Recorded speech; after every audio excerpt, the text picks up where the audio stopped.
হাজার হাজার মানুষ যখন আস্তে আস্তে নামাজ শেষ করে চলে গেল, একেবারে মসজিদের পিছনে বারান্দার পরে আরো একটা বারান্দা থাকে, ওই বারান্দায় এক লোক বসে বসে গামছা দিয়া চোখের পানি মুছতেছে। কিছুক্ষণ পরে লোকটা দেওয়ালের সাথে কপালটা ঠেকায় দিয়া একেবারে অস্থির হয়ে গেল, মনে হচ্ছে তার ভিতরে কাঁপুনি শুরু হয়ে গেছে। কিছু মুসল্লি গিয়া প্রশ্ন করলো, কি হয়েছে আপনার? বলে আমার কিছুই হয় নাই। টাকা লাগবে? বলে না, টাকা লাগবে না। তাহলে আপনি কেন এখানে কাঁদতেছেন? বলে আমি এমনি কাঁদতেছি, এটা কষ্টের কান্না না, এটা খুশির কান্না। এটা কষ্টের কান্না না, এটা খুশির কান্না, আনন্দর কান্না। আল বুকাউ মিনাল ফারাহ। অতি সুখে মানুষ কখনো কখনো কেঁদে দেয়, চোখের পানি ছেড়ে দেয়। ইমাম সাহেব বলল, পিছনে কে? লোকটা তাকে সামনে নিয়ে আসে। এবার লোকটাকে যখন কিছু দূর সামনে আনা হইল, ওই বাচ্চা দুইটা মসজিদের ভিতর থেকে দৌড় মাইরা গিয়া বলতে আছে, এই লোকটা আমার আব্বা, ইনি আমার আব্বা হয়।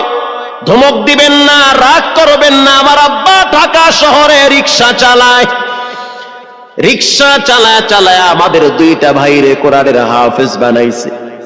ইমাম সাহেব ধমক দিয়ে বলতে আছে, আপনি কেন দেরি করলেন? আগে কেন আসলেন না? রিক্সাওয়ালা বলতে আছে, আমি যদি আগে আসতাম আর যদি পরিচয় দিতাম আমি রিক্সাওয়ালা, হয়তো আমার বাচ্চা দুইটারে মানুষ খোটা দিবে যে রিক্সাওয়ালার পোলা। এজন্য আমি আসি নাই। দূর থেকে নামাজে কোরআন তেলাওয়াত শুইনা আবার আস্তে করে দূরে চলে যাই। মাঝে মাঝে বাচ্চা দুইটার সাথে দূর থেকে আইসা দেখা করি। এটাই হলো কোরআনের বরকত। পরে শুনতে পারলাম এই বাচ্চা দুইটার মাও নাকি গাড়ি অ্যাক্সিডেন্টে মারা গেছে, লাশ পড়ে আছে সেই কুড়িগ্রামে। একটা ছেলের নাম জুবায়ের আর একটার নাম হলো তালহা। রিক্সাওয়ালা বলতে আছে, আমার আফসোস নাই, কষ্ট হলো এক জায়গায়, সেটা হলো ঈদের সময় বাচ্চাগুলা তো বাড়িতে যাবে, বাড়িতে যাওয়ার পরে দেখবে ওদের মায়ের লাশ কবরে পড়ে আছে। ডানে বামে মাটি, সামনে পিছনে মাটি, মাটির ঘর, অন্ধকার কবরে মা ঘুমায়। ঈদের দিন এমন কোন দরদি নাই যে আমার বাচ্চাগুলারে সান্ত্বনা দিবে। গত ঈদেও দেখছি বাচ্চা দুইটা মায়ের কবরের পাশে দাঁড়ায় দাঁড়ায় লম্বা টাইম কেঁদেছিল। আমাদের ঘরে কোনো ঈদ নাই। রিক্সাওয়ালাকে সান্ত্বনা দেওয়া হইল, নসিব আপনার ভালো, কপাল খুলে গেছে। দুইটা সন্তান হীরার টুকরা এমন ভাবে তৈরি করেছেন, মনে হইতেছে জিন্দা কোরআন হাঁটতেছে। এজন্য সন্তানগুলাকে দিনদার বানান, ঠকবেন না। নিয়োগ দেওয়া হবে কেন্দ্রীয় মসজিদে। অনেক হাফেজে কোরআনরা সিরিয়াল ধরেছে, তারাবি পড়াবে। কার মনে না চায় এত বড় এক মসজিদে আমি যদি চান্স পাইতাম তো আমার কপালটা খুলে যেত। শুক্রবার দিন সবাই দরখাস্ত রাখলো, ইন্টারভিউ শুরু হয়ে গেল। পরের জুমায় অসংখ্য ছাত্রদেরকে দেখছি খতমে তারাবির জন্য ইন্টারভিউ সিরিয়াল দিয়েছে। ইন্টারভিউ বোর্ডের ভিতরে আমি ছিলাম। কয়েকজন হাফেজকে আমরা সিলেকশন করছি যে এদেরকে নেওয়া হবে। এদের তেলাওয়াত সুন্দর, পড়াও বড় মজার। আমরা কাগজগুলো এক জায়গায় জমা করছি। পরের জুমায় আমরা ঘোষণা দিয়ে দিব কোন মায়ের সন্তান চান্স পাবে।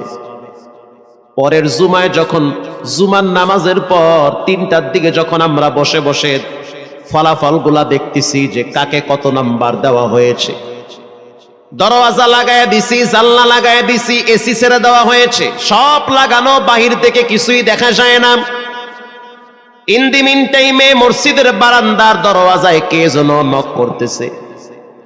খাদেম সাহেব আস্তে করে জালনা খুইলা উকি মাইরা দেখতেছে যে দুইটা ছোট বাচ্চা বাহিরে দাঁড়িয়ে আছে, একেবারে অল্প বয়স। খাদেম প্রশ্ন করলো, তোমরা কারা, কেন আসছো? বলে আমরা দুইজন আসছি খতমে তারাবির ইন্টারভিউ দেওয়ার জন্য। খাদেম সাহেব একবার পায়ের দিকে তাকায়, আবার জামার দিকে তাকায়, কারণ কথার সাথে বাহ্যিক সুরত মিলে না। অন্য অন্য ছাত্রদেরকে দেখছি কত উন্নত পোশাক পরে, গেটআপ কত সুন্দর করে ইন্টারভিউ দেওয়ার জন্য আসছে। আর এই দুইজনের দিকে তাকায়া দেখলাম মনে হয় রাস্তায় ভিক্ষা করতে করতে আইছে, মানায় না, একেবারে গরিব। খাদেম বলল, ইন্টারভিউর ম্যাচ শেষ, চলে যাও বাড়িতে, নেওয়া হবে না। যাদের ব্যাপারে পরীক্ষা নেওয়া হয়েছে তাদের ব্যাপারে ঘোষণা দেওয়া হবে। বাচ্চা দুইটা নাসর বান্দা বলতে আছে, আমাদের তো টাকা নাই যে আমরা ভাড়া দিয়ে এখানে আসব। বাবায় বড় কষ্ট করে 2-4টা টাকা জমা কইরা পকেটে দিয়া পাঠায় দিছে, এজন্য আসতে দেরি হয়েছে। খাদেমের বড় মায়া লাগছে, কারণ খাদেমও গরিবের সন্তান। ভিতরে গিয়া মুয়াজ্জিম সাহেবের বলতে আছে, ও ভাই, বাহিরে 2টা বাচ্চা দাঁড়ায় আছে, ওরা নাকি হাফেজে কোরআন, কিন্তু দেখলে তো মানায় না। মুয়াজ্জিম সাহেব ধমক দিয়া বলতে আছে, কোনো সুযোগ নাই, তাড়ায়া দাও। খাদেম গিয়া ইমামের কানে কানে বলতে আছে, হুজুর, বাহিরে 2টা বাচ্চা দাঁড়িয়ে আছে, চেহারার ভিতরে এত মায়া, কিন্তু বাহ্যিক সুরত মিলে না, ওরা নাকি কোরআনের হাফেজ। পাশেই তো রহমানিয়ার মুহাদ্দিস সাহেব বসা আছে, তিনি বলতে আছে, কি ব্যাপার, ফিস ফিস করে আপনি কি বলতেছেন? বলে, হুজুর, বাহিরে 2টা বাচ্চা দাঁড়িয়ে আছে, তারা খতমে তারাবির ইন্টারভিউ দিতে চায়। মুহাদ্দিস সাহেব বলল, কোনো কথা নাই, আল্লাহর ঘরের দরওয়াজা খুলে দাও, এখানে কোনো পার্সিয়ালিটি চলবে না। আল্লাহর ঘরের দরওয়াজা সবার জন্য খুলে দেওয়া হবে, আসতে দাও, ভিতরে বসতে দাও। যদিও ওদেরকে দেখতে মানায় না, বংশগত তেমন মর্যাদা নাই, ভিতরে আল্লাহর কোরআন থাকার কারণে আমাদের উপরে ওয়াজিব হয়ে গেছে তাদেরকে সম্মান করা। কোন দিক থেকে মানায় না, কিন্তু ভিতরে আল্লাহর কোরআন আছে, এজন্য তাদের মর্যাদা অনেক বেশি। এবার বাচ্চা 2টা বাহিরে উজুখানায় গিয়া সুন্দর করে উজু বানাইল। উজু বানাইয়া ভিতরে ঢুইকা আমি তাকায়া দেখতেছি, লঙ্গির এক মাথা নিচে আর এক মাথা উপরে, এতটাই ভয়াবহ অবস্থা। কিন্তু আজীব দৃশ্য, 2জনের চেহারা একই রকম লাগে, 2জনের চেহারা একই রকম লাগে। কে বড় কে ছোট বোঝা বড় কঠিন হয়ে গেছে। মুসলমান ভাইয়েরা আমার, ইমাম সাহেব প্রশ্ন করলো, তোমরা 2জনের বাড়ি কোথায়? বলে, আমরা নারায়ণগঞ্জে ভাড়া থাকি। বাড়ি কোথায়? বলে, আমাদের বাড়ি কুড়িগ্রামে। কুড়িগ্রাম থেকে ঢাকায় কেমনে আসছো? বলে, বাবায় ঢাকায় নিয়ে আসছে। কয় মাসে কোরআন শরীফ খতম করেছ? বলে, আমরা 2জনে 11 মাসে 30 পারা কোরআন খতম করেছি। ইমাম সাহেব একবার চেহারার দিকে তাকায় আর একবার পায়ের দিকে তাকায়। স্থানীয় গণ্যমান্য অনেক ব্যক্তিরা তাকায় আছে এদের দিকে। ইমাম সাহেব বলতে আছে, বাবা, তারাবির ইন্টারভিউ শেষ হয়ে গেছে, বাড়ি চলে যাও। যেটা একটু দেখতে ছোট, ও চোখের পানি দেখলাম টিস্যু দিয়া মুছতেছে। কেন কাঁদতেছো? বলে, আমরা গরিব, তার জন্য মনে হয় আমাদেরকে তাড়ায়া দিতেছেন। আমরা জানতাম না ইন্টারভিউ তাড়াতাড়ি শেষ হয়ে যাবে, আসতে দেরি হয়েছে, কারণ আমাদের তো ভাড়া টাকা ছিল না, বাবায় কষ্ট করে কিছু টাকা দিয়েছে, সেটা দিয়ে এখানে আসছি। এবার মুহাদ্দিস সাহেব বলতে আছে, তাহলে একটা কাজ করো, তুমি কিছু তেলাওয়াত করে শোনাও। 2জনেই উত্তর দিল যে, আমরা তেলাওয়াত করলে তো আর নিবেন না, আপনারা প্রশ্ন করেন, আমরা 2জনে উত্তর দিব। আমি তো আশ্চর্য হয়ে গেলাম, জীবনে কত হাফেজ দেখছি, এরকম হাফেজ দেখি নাই। প্রশ্ন করবেন, আমি উত্তর দিব। বুঝতে পারলাম ভিতরের খবর কেউ না জানলেও একজন জানেন, তিনি হলেন কে? মুহাদ্দিস সাহেব বলতে আছে, বাবা, প্রশ্ন করব, ঠিক আছে, তোমাদের মন মতো একটু তেলাওয়াত কইরা শোনাও। তেলাওয়াত যদি মানসম্মত হয় তাহলে ইন্টারভিউ নিব, যদি না হয় তাহলে ছাঁটাই করে দিব। এবার ছোট যেটা, সেটা তেলাওয়াত শুরু করলো সূরা তাহা থেকে। তাহা মা আনজালনা আলাইকাল কুরআনা লিতাশকা। এত সুন্দর পড়া মনে হইতে আছে, আসমান থেকে কোরআন নাজিল হইতেছে। এত সুন্দর পড়া, কত রঙের ঢঙের পড়া শুনলাম, এই পড়া কোনোদিন শুনি নাই। আমি তাকায়া দেখলাম স্থানীয় টিউনো সাহেবের চোখের পানি বায়া বায়া পড়তেছি। ইশারা দিতে আছে আরো তেলাওয়াত করতে বলেন। এই পড়া তো শুনলে আমার দিলের ময়লাগুলা কাটে। আল্লাহর ঘরে যখন গেছি বাইতুল্লাহ ফজরের টাইমে ইমাম সাহেব তেলাওয়াত করলে যেমন মনে হইতে আছে ওই কোরআনের আওয়াজটা এখন এই মসজিদে বাজতেছে। ছোট বাচ্চাটা তেলাওয়াত করলো, বড় সন্তানটাও তেলাওয়াত করলো। এবার যারা হাফেজ সাহেব ছিল তারা প্রশ্ন শুরু করলো। যেখান থেকে প্রশ্ন করে পৃষ্ঠা ঠেকায়া দেয়, একটা জায়গায়ও আটকাইতে পারে না। এমনকি বাচ্চা দুইটা এটাও বলেছে যদি আপনাদের যদি ধৈর্য থাকে তো আমরা দুইজনে পুরা 30 পারা এখানে এক দাঁড়ানে পড়ায়া দিব। আশা করি একটাও বাঁচবে না। এত সুন্দর পড়াশোনার পরে মোতাল্লি সাহেব বলল সব বাদ, আমার কাছে এই দুইজনই পছন্দ হয়েছে। এই দুইজন রে মোতাল্লি সাহেব দাঁড়াইতে পারে না, হুইল চেয়ারে বসে থাকে, কাছে ডাইকা বুকের সাথে জড়ায়া ধরছে আর বলতে আছে আল্লাহ, এমন একটা সন্তান যদি আমার থাকতো জীবনটা ধন্য হয়ে যেত। আমার মৃত্যুর পরে একটু হইল তেরা কোরআন তেলাওয়াত করতে পারত। নিয়োগ হয়ে গেল, তারাবি শুরু হয়ে গেছে। মোহাম্মদপুর থানায় গিয়ে খবর নিয়ে দেখেন অনেক পুলিশরা এই বাচ্চার পিছনে দাঁড়ায় দাঁড়ায় নামাজ পড়ে চোখের পানি ছেড়ে কেঁদেছে। শুধু তাই নয়, অনেক হিন্দু মহিলারা পর্যন্ত রাস্তায় হাঁটার সময় তেলাওয়াতের আওয়াজে দাঁড়ায় দাঁড়ায় কোরআন শ্রবণ করেছে। শুধু তাই নয়, অনেক বড় বড় ডাকাত, মাস্তান, সন্ত্রাস, কিশোর গ্যাংয়েরা পর্যন্ত দাঁড়ায় দাঁড়ায় কোরআনের আওয়াজ শুনেছে। 17ই রমজান দেশে বদর দিবস, হাজার হাজার মুসল্লি দাঁড়িয়ে আছি।